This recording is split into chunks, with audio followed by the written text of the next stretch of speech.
Craftsman Days are here at Lowe's with big savings on the tools you need. Right now, get a free select tool when you buy the Craftsman V20 2-pack battery kit.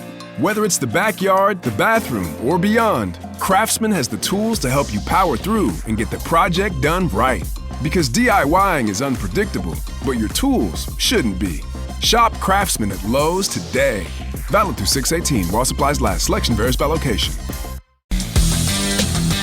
A warmer from below. Welcome to lovely Las Vegas for Coast to Coast Hoops with myself, Greg Hoops Peterson, now part of the VSiP Family Podcast. We've got an excellent podcast for you as we're going to be joined in a few minutes by Tristan Freeman. He does such excellent work over at Bussin' Brackets, taking a look at this great game that we all know and love of college basketball, as I know that he is very hard at work taking a look at all that we got with those NBA draft decisions from last week, deciphering all these rosters, and we're going to be talking about that a little bit on the ACC front. We're going to give you guys a little bit of Robert Morris as well. We're going to go to the mid-major front, but a lot of these impactful moves that we saw last week, what it means to all these teams, and so much more. And then in the final segment, going to get you guys a recap of the news and notes that we saw in college basketball over the last 48 hours. Typically, this is the last 24 hours, but on today's podcast, it's the last 48 hours, mainly because we had a conference preview podcast yesterday, and I'm going to do one for all 31 conferences, so it's going to be much like we have done every single offseason here on the podcast, so you be on the lookout for those. And if you do have a question, comment, segment idea, what have you for this podcast, you do have one of two ways we offer those in. First one is my Twitter/X timeline at gunit_81. Keep in mind, Larsium, naming does not matter, so as per usual, please do send these into the timeline. The other way is find an Apple Podcast review. If you rate this podcast 5 stars, it is very much appreciated. And then from there, you're able to fire in whatever you'd like to hear on this podcast via that 5-star review. While I did not get any Twitter/X questions today, everything is powered by EdgeBoost. Over at EdgeBoost, they are doing a great job of making sure that bettors are able to access their funds for all gambling-related transactions 24/7, 365, in leap years, 366 days out of the year. You're able to earn cashback rewards when you use EdgeBoost, and when you go to edgeboost.bet, type in that promo code of Greg, G-R-E-G. That'll get you a $1 match on your first deposit up to $25. Now let's talk to the man that does such great work over at Sleepers Media, over at Bussin' Brackets, and so much more, as we do have Tristan Freeman aboard. You're able to follow him on Twitter/X at Oops351. And Tristan, it is always a pleasure, my friend. Thank you.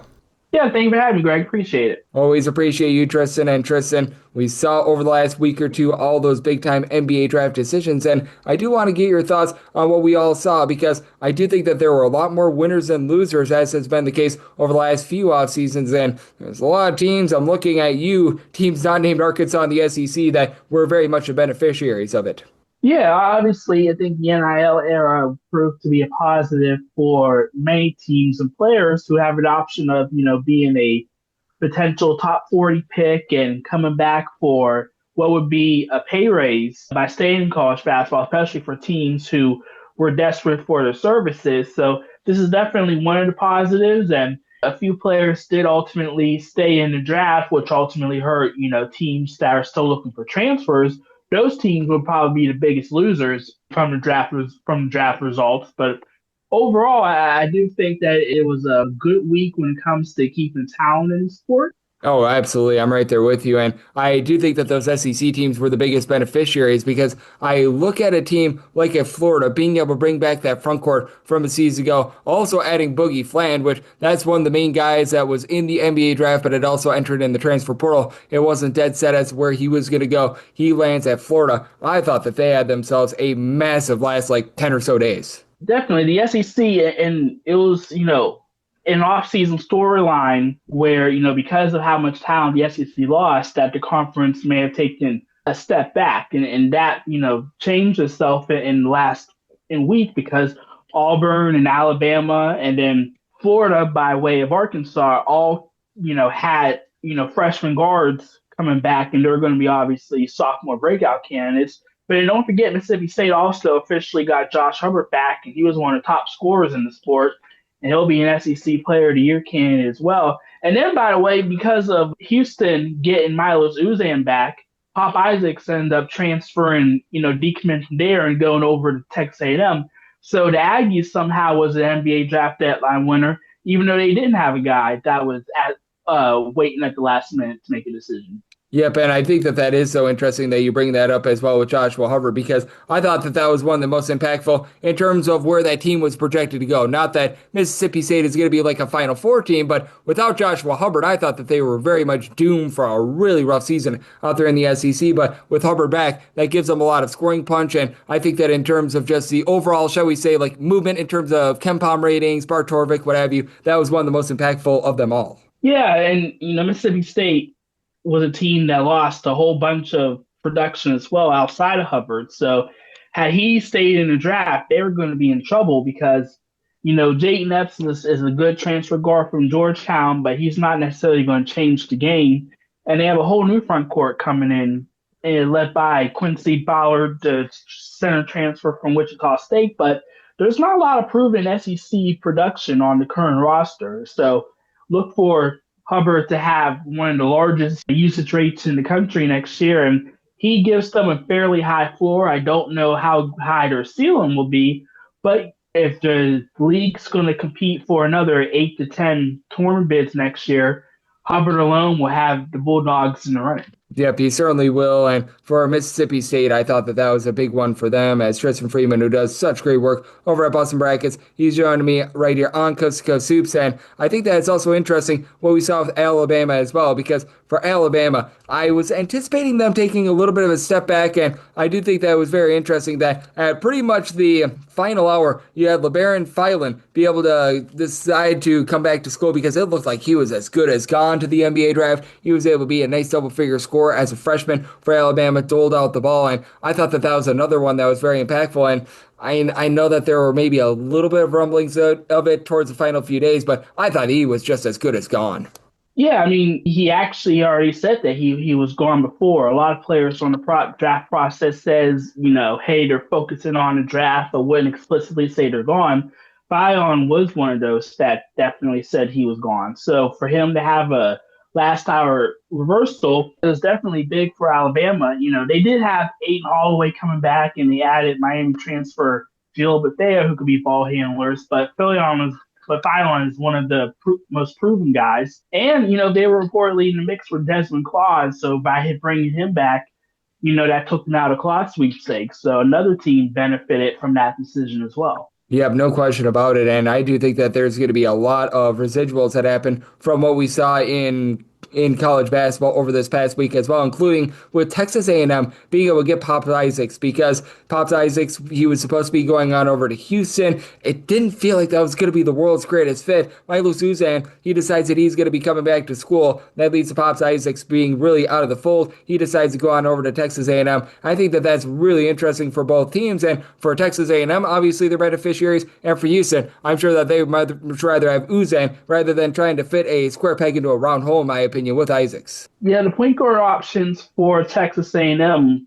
were either transfers to Jakari Lane or Josh Holloway, mid-major guys, or incoming freshman Jeremiah Green. So having a guy who's proven in Pop Isaacs is going to be huge for Buckyball, and it gives their backcourt more pop. I mean, you have him, Mackenzie Mbako, former five-star guys. Those guys are all conference caliber players, and you're going to need as much talent as possible in the SEC, and getting him late in the picture when there are pretty much no, ball handler options left in the portal that could play in the SEC outside of, possibly overseas route. It was definitely a big win for the Aggies this late in the game. Yeah, I mean, it really was. And I do think that for Texas A&M, they are a team that's going to be just a very much intrigue, because I just don't necessarily know how they're going to be looking. Because we all know with Bucky McMillan, when he's over at Stanford last season, he did a really good job of being able to just run a little bit of a chaotic defense. There was a lot of guys that were able to generate turnovers, and now with this roster, it is a little bit bigger than what he had over at Stanford. There's obviously quite a bit of athleticism, but I just don't know if he's going to be able to utilize that same style that was so successful for him at Stanford. Yeah, I mean, you have Texas Tech transfer Fede Federico giving you interior presence. You have scores. Like, they can play slow, they can play fast, but I think it's ultimately going to come down to whether or not they're efficient in what they do. And that's the concern, because Isaacs has never been a very efficient guard. Rylan Griffin, who flies under the radar because of his disappointing year at Kansas, but he's a proven SEC guy as well. if these guys are efficient in what they do, then they're going to be a very potent team. But if not, then they're going to be in trouble. And it'll definitely be interesting because the front court still got some questions, some concerning whether concerned they're although they're bigger, they're not necessarily a bunch of offensive threats. They may have to go small ball to utilize to have the best offense. And now with Isaacs, they do have enough playmakers on the perimeter to do that. But again, will they be efficient enough? Yep, there is a lot of questions with them, but there's no question about it. There's a lot of talent over there with Texas A&M. As joining me on the show, we do have Tristan Freeman, who does such great work over at Boston Brackets, joining me on Coast to Coast Hoops. And I thought that it was very interesting what we saw in terms of these ACC schools as well, because I felt like the ACC overall had a lot of good draft decisions go their way, mainly with Darion Williams deciding that he was going to be going back to school, but he was in the portal. He picks NC State. And for NC State, the last few weeks in general for them, they also pick up Ben Allen Lubin, which I feel like that's actually a good ad for them. There's not a lot of people talking about that one, but I thought that that was good as well. I feel like they've had one of the best off seasons of any team in college basketball, both with the coaching hire of Will Wade and the fact that they've got so much talent coming into the fold. They hinted that they were going to make some splashes. They were at one point the favorite to land Memphis transfer and All-American PJ Haggerty, but that didn't work out.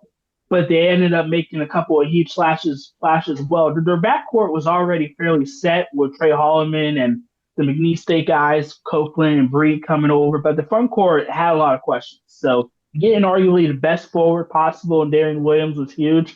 And Lubin, even though, he had his ups and downs, can still give you 20 minutes at the 4 and 5 spots. And he's a proven body at the high major level. So those are definitely huge pickups. We'll see how big the ceiling is. I do think they definitely have a high floor now, but I think the question will be who will be the second best player on the team and whether or not that'll be good enough to get them as a definite tournament team. Yep, no question about it. And with regards to the ACC, I do feel like it's just been a relatively good offseason for them in general, because I think that you'd agree with me, the fact that out there in the ACC, they really just lost a lot of great coaches. The hires that they have had in sort of that first cycle to be able to replace a lot of them hadn't been so great, but now you bring in Jai Lucas over at Miami. Now you've got Mr. Odom over at Virginia. Obviously, I mentioned the fact that you bring in Will Wade over at NC State, and I feel like that's going to help fortify the conference. Obviously, it's going to take a few years, but I feel like steps are being taken in the right direction by the ACC to be able to get back to prominence. Yeah, you can argue that 2/3 of the league has coaches who either were or still is on the hot seats. I think the ACC makeover is still going to continue because there's still quite a few coaches that you're not sure will last after this year. But yeah, I think overall it helped that, the top leagues, the SEC and Big 12 lost so much talent that they were going to take a step back. And the ACC overall, we're able to get talent. I think, Florida State and Virginia with their coaching changes got some nice talent. Miami as well. We'll see how it all fits. And then teams like North Carolina, who were a bit disappointing, retooled fairly well. So I definitely think that the middle of the league is a bit stronger, but the bottom with Boston College, Stanford, Cal, you look into some of those teams, they could still be black holes and teams that could end up being quad 4 losses if the teams on the bubble aren't careful.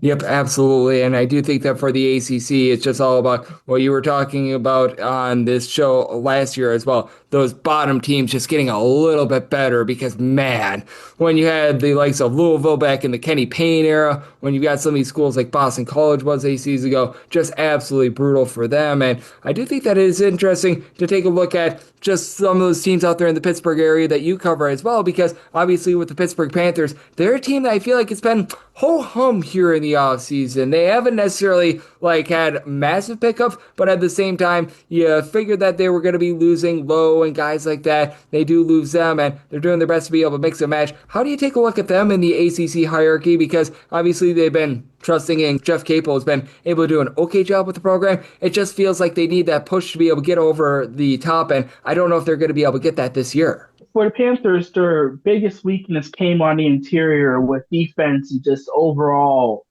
strength and toughness. They improved that by getting Deshaun Jackson transfer from Iowa State. And Barry Dunnan should be a very good combo forward. He was a breakout player this past season at the Sun Belt level. But, you lose Jalen Lowe, you lose Ishmael Leggett, two all-league guys, and you replace them with DeMarco Minor, who was a solid but not elite guard at Oregon State. And then, Idris Sidis, the transfer from Iowa State, who was a former four-star guy but didn't play much as a freshman at Iowa State. And you didn't really do much else in the portal. So the backcourt is a major question. They're going to need Brandon Cummins to show flashes as a freshman to be a legit breakout guy in a league guard for them. Otherwise, their backcourt is just not going to be good enough to contend in the ACC. Yep, I think that's just spot on by you. I feel like they were able to do a nice job. They'll be able to build themselves up down low, but have to wonder what you're going to be able to get out of that guard play. And then another team that you follow out there in the Pittsburgh area is Robert Morris, and I think that they're just so intriguing because one of the biggest losers in this NIL era, one conference that has really fallen down, has been the Horizon League, who I always thought was a rock solid mid-major, just has been tough times for them over the last few years. But Robert Morris, I feel like out of all the teams out there in the Horizon League, they did one of the best jobs of being able to bring in there some talent, bringing in Deshaun Good, who was over at IU Indy, Nicholas Chetakoulis, he was over at North Carolina A&T. I felt like they did a nice job of being able to add some nice pieces. Obviously, losing Alvaro Falgarius is going to be really rough for them, but for Robert Morris, I do think that they're proving that what they did last year may not be a flash in the pan and that they could be a top team in a Horizon League that, again, feel like it's very much down. Yeah, they took a lot of splashes at the JUCO level with guys like Albert Vargas and Jazir Smith in the backcourt. Jeremiah Littlejohn was one of the JUCO, I believe he was JUCO All-American. And as you mentioned, they got, proven guys in the front court with Good and Chiku Kotis. But then Josh Hill, transfer from Arkansas State's a former four-star guy, 6'10", big. He could be a breakout guy to watch. There's, with the Horizon League, they have to use a various different avenues to get talent. But despite losing everyone outside of Brian Prather, I do think that as a team with a fairly high ceiling, as we saw last year with them, with guys like Amarian Dickerson and JUCO breakout and, Josh Omajafo, who's a D2 guy, those guys play huge roles in them winning the Horizon League. We'll see which of these guys breaks out the stars and whether, Andy Toole, who is back, whether or not he can do it again. Yep, absolutely. And Andy Toole, I feel like he's proven that he's a pretty rock-solid coach. We'll see what he's going to be able to do this offseason with. We'll see what he's able to do this season with a little bit of a new-look team, but a man that always does his best, a man that is always supplying such great content all 12 months out of the year. That'd be you, Tristan. Obviously, you did a great job with the NBA draft decisions, and I know you're still looking at some of the ripple effects of that, but you're really doing a nice job taking a look at all things college basketball and staying up with all the news. So let the good people at home know what's on tap for you and how people can follow along on social media and other platforms. Yeah, you can follow me at Hoopsmith351 on Twitter/X. And you can also follow my work at Bustin' Brackets HQ and on Fridays for the Field 68 Daily. Absolutely. And Tristan doing such an amazing job being able to cover this great game that we all know love of college basketball. So big thanks to Tristan for joining me on Cuz Soups, now part of the VSiN Family Podcast. And coming next, it is that time of the podcast. We recap the news and notes of college basketball you saw over the last 24 hours. For the ones who get it done, the most important part is the one you need now. And the best partner is the one who can deliver. That's why millions of maintenance and repair pros trust Grainger, because we have professional-grade supplies for every industry, even hard-to-find products. And we have same-day pickup and next-day delivery on most orders. But most importantly, we have an unwavering commitment to help keep you up and running. Call, click Grainger.com, or just stop by. Grainger, for the ones who get it done.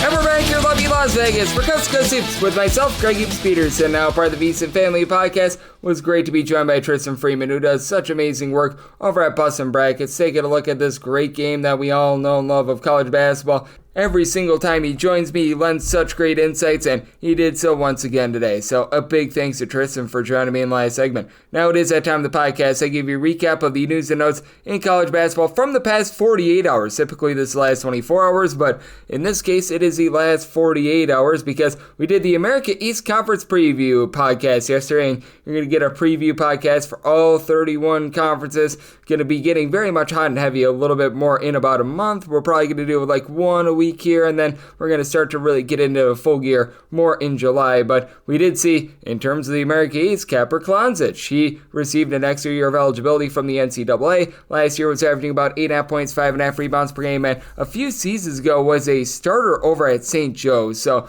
this is a guy that can make a very big impact for you, sort of stuffs the stat sheet. I like what he's able to bring to the table, and it's a big reason why Albany, in my projector finish, they did finish number 2. Without him, they probably would have been closer to number 3. So, I think that is a big one for them. This is going to be a nice add as Ofri Neve. He was over at West Virginia this last year. He's decided he's going to be going to Oral Roberts as he was averaging about 2.5 points, 2.5 boards per contest. 8 seasons ago, 6'6", a little bit of a combo player. As we know, Oral Roberts always has and always will love these guys that just absolutely light you ablaze from three-point range. Obviously, he's been a little bit of a transition ever since they lost Paul Mills as their coach, but for Neve, he was shooting about 27.5% from three-point range, so that was actually 2 years ago, not last year, so misspoke there, but 2 years ago, he was able to deliver that, so we'll see what he's able to do on that front, but that is a solid add for Oral Roberts, and I do think that we've got ourselves quite a few solid adds still on the board, because, and keep in mind, we had north of 2,500 guys entering the transfer portal, as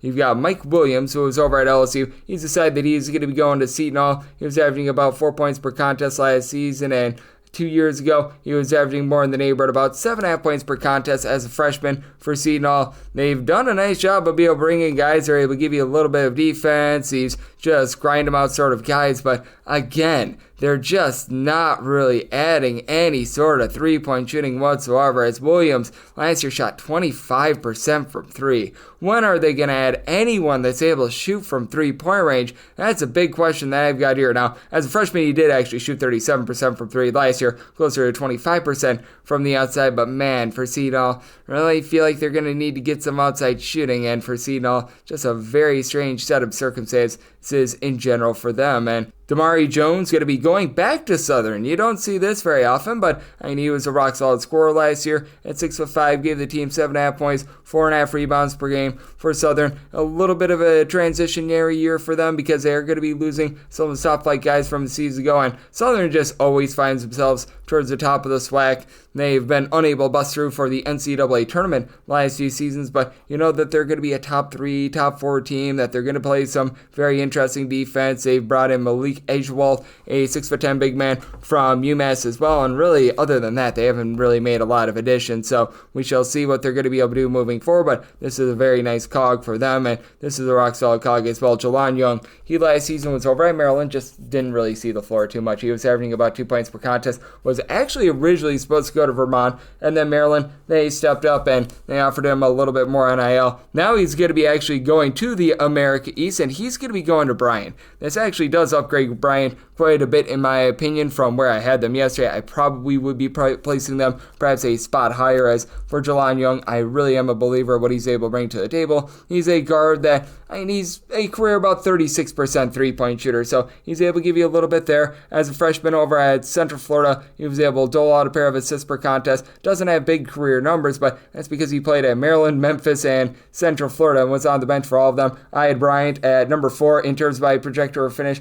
Would probably be leaning to them being a little bit closer to 3. The long and winding road for Kezigifa has ended with him at Ole Miss. He was at High Point last year, 14.5 points, 2.5 boards, 2 assists, shot right around about 33% from three-point range. Originally decided to go to USC. USC was a little bit booked up with about 1 billion guys that were going to be going in, so he decided to take his talents elsewhere, and now he's going to be going to Ole Miss. And for Ole Miss, he's probably going to be landing on the bench there, not going to lie, but I do think that this is still a pretty solid add for them, and it's going to be building depth for an Ole Miss team that I know that with the style of Chris Beard, depth is always big for them, and they've had quite a bit of talent here in the offseason. Corin Johnson, who was over at Louisville, along James Scott, who was over at Louisville as well. AJ Storr is going to be coming in, and I think that this could actually be a relatively good insurance policy with regards to backcourt as well, because we saw AJ Storr just completely not develop over at Kansas. This is school number, I believe, 8 in 8 years for him, so I do think that is going to be very important for Ole Miss to have. He's a guy that that is used to winning, was able to do a nice job over at High Point. So I do think that that's a solid add for them. Again, more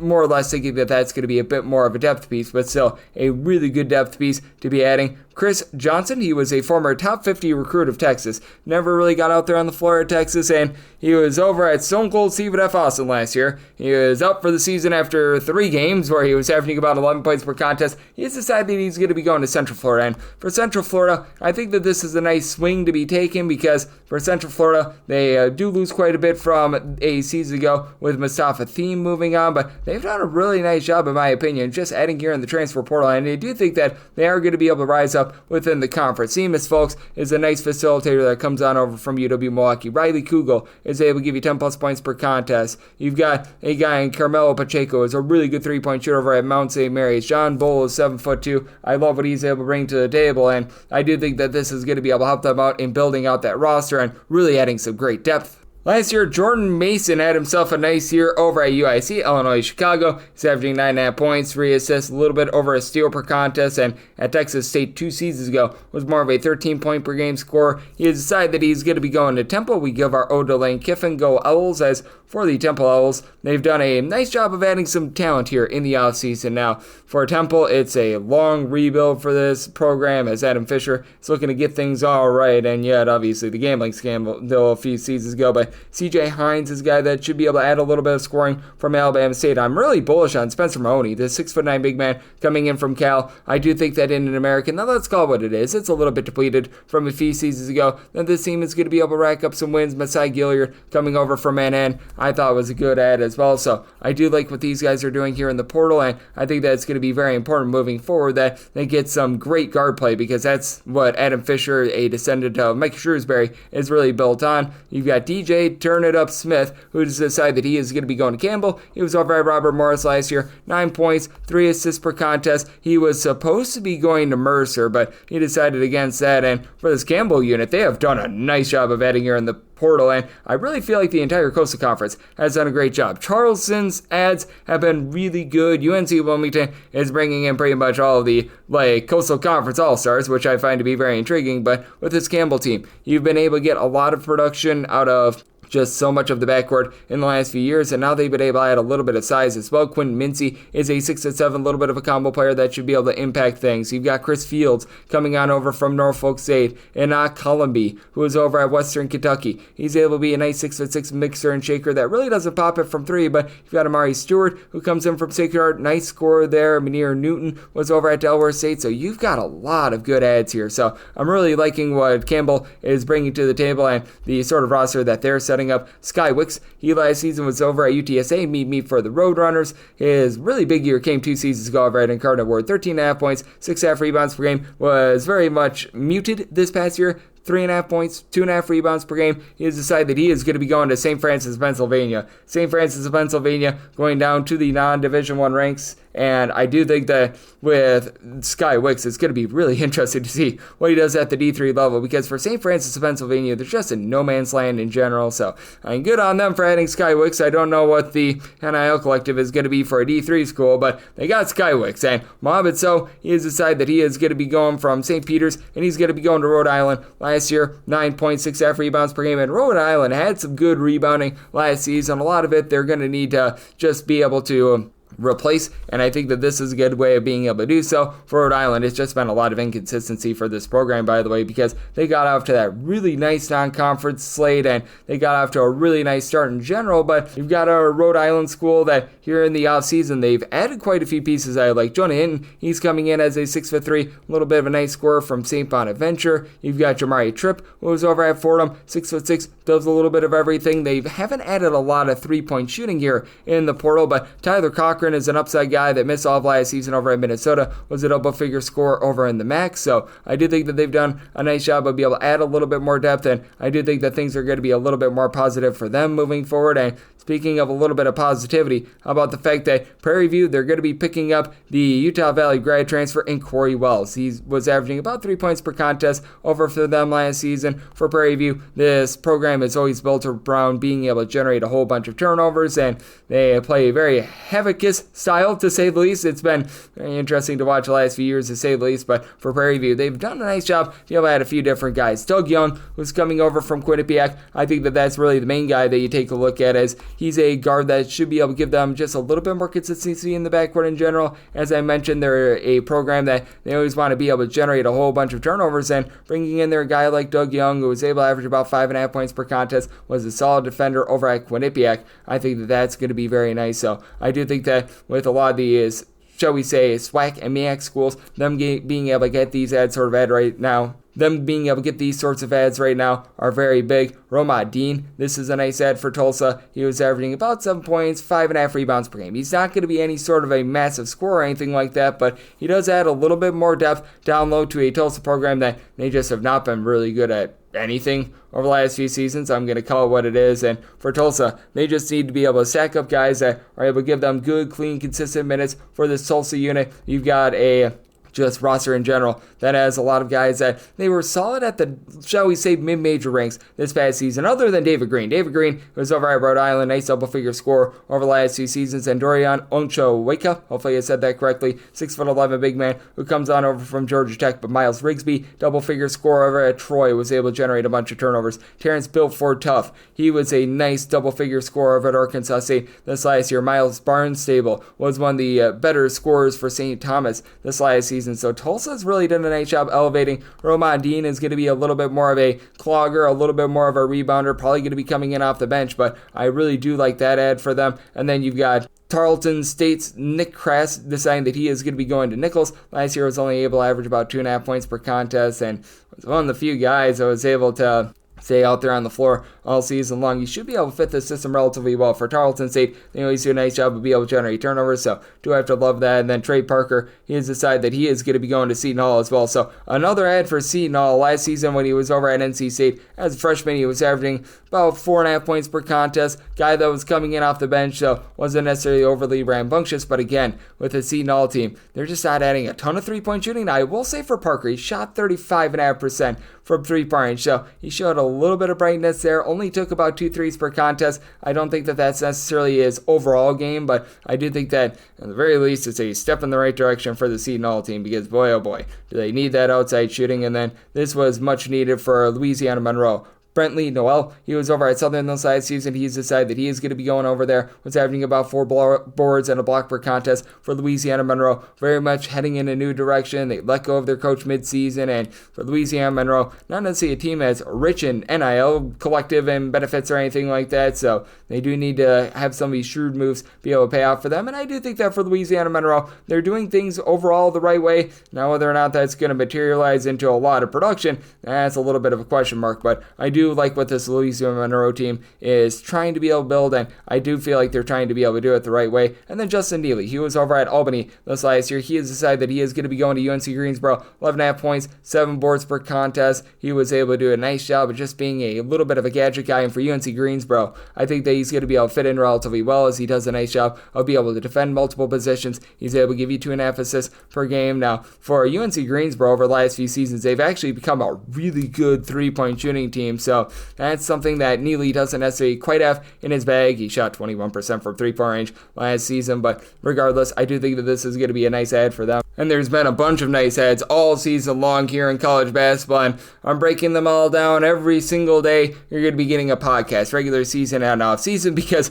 with 364 Division I schools to parse through, it truly is a labor of love, and it's something that needs to be done every single day. So I am here for you guys, and if you do like what you're hearing from this fine podcast, Coast to Coast Hoops, you're able to subscribe wherever you get your podcasts: Apple Podcasts, Google Play, Spotify, Stitcher, and TuneIn. If you have a question, comment, segment idea, whatever you for this podcast, you do have one of two ways to be able to fire those in. First one is my Twitter/X timeline at gunit_81. Keep in mind, letters EM, name does not matter. So as per usual, please just send these into the timeline. And the other way is find an Apple Podcast review. If you rate this podcast 5 stars, it is very much appreciated. And then from there, you're able to fire in whatever you'd like to hear on this podcast via that 5-star review. And big thanks once again to Tristan Freeman of Bust Brackets for joining me in the last segment, coming at you guys every single day on this podcast, regular season and off season. So I will be back with you guys once again tomorrow. Thank you.